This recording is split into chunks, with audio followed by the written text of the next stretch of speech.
Look at an aerial photo of any recent suburb. Thousands of identical houses, each with its yard, its driveway, and its slice of street. It looks like prosperity. Now shift your eyes. Every meter of that street is also a buried pipe, a streetlight, a sidewalk, and a sewer line. All of it has an owner, and that owner is you, through your local government. When the neighborhood opens, City Hall celebrates record revenue. 30 years later, it celebrates much less. Here is the question that carries this video: what if the house with a yard, that symbol of family success, worked for public finances like a pyramid scheme? Not as a lazy metaphor, but as an accounting mechanism with phases, incentives, and a predictable ending. First, the mechanism. When a town approves a new single-family subdivision, money comes in fast and through several doors. Building permits, fees, land sales, and new taxpayers paying property taxes. On top of that, the developer usually builds and hands over the initial infrastructure: streets, sewers, lighting. For the mayor of the day, the deal looks perfect. Revenue today, with almost no visible spending. The problem is that all infrastructure has a second life. Asphalt lasts a few decades, pipes do too, and then everything must be replaced. That second life is no longer paid by the developer. It is paid by the town, with taxes from a neighborhood where very few households share each meter of pipe. That is where the Ponzi logic appears. A pyramid scheme pays old investors with money from new ones, not with real profits. Sprawling growth does something similar. Fresh revenue from each new subdivision covers the deferred maintenance of the previous ones. As long as the town keeps growing, the books balance and the illusion of prosperity survives. When growth slows down, the accumulated liability surfaces. As the work of planner Charles Marin shows, after modeling dozens of residential developments of every kind, almost none generated enough revenue to cover the replacement of its own infrastructure. The data point to a systematic trade, immediate cash for the town in exchange for a deferred and unpayable maintenance debt. One case helps make it visible. Marin studied mid-sized cities in the American South, such as Lafayette, in Louisiana, where the urban footprint expanded far faster than the population.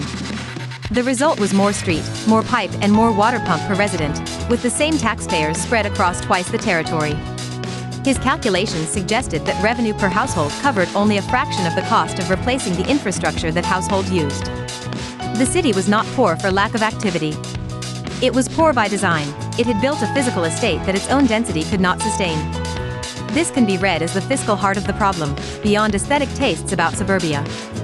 Spain knows an extreme version of this phenomenon.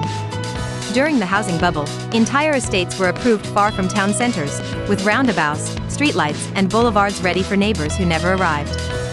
Places like Cecina or Valdelas became symbols of paved streets with almost no one to serve.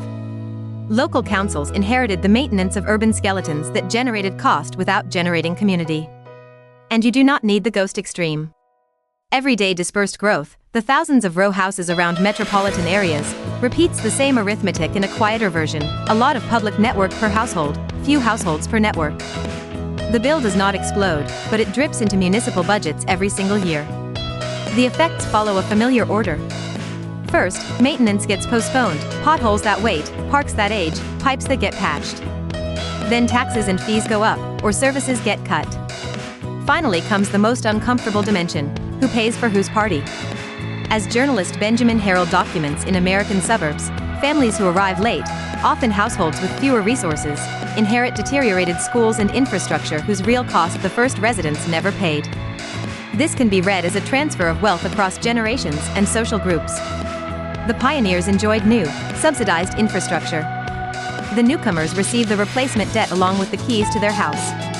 The counterargument deserves a fair hearing, because it exists and it is serious.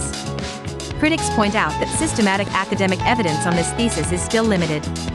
They add that many suburban households pay very high property taxes, and that some dense downtowns also carry enormous deficits through other channels.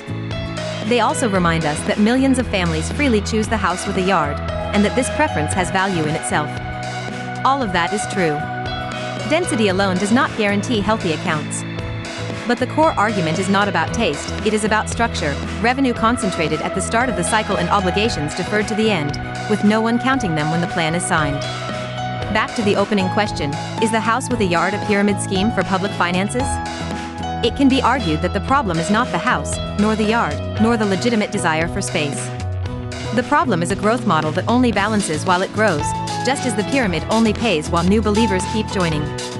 The way out is not banning the suburb, but making it pay for its second life, requiring every new development to prove it can maintain itself for decades. The day urban plans include that full account, the suburban dream will stop being a promise financed by the next neighbor. Until then, every newly opened street is also a debt with a due date.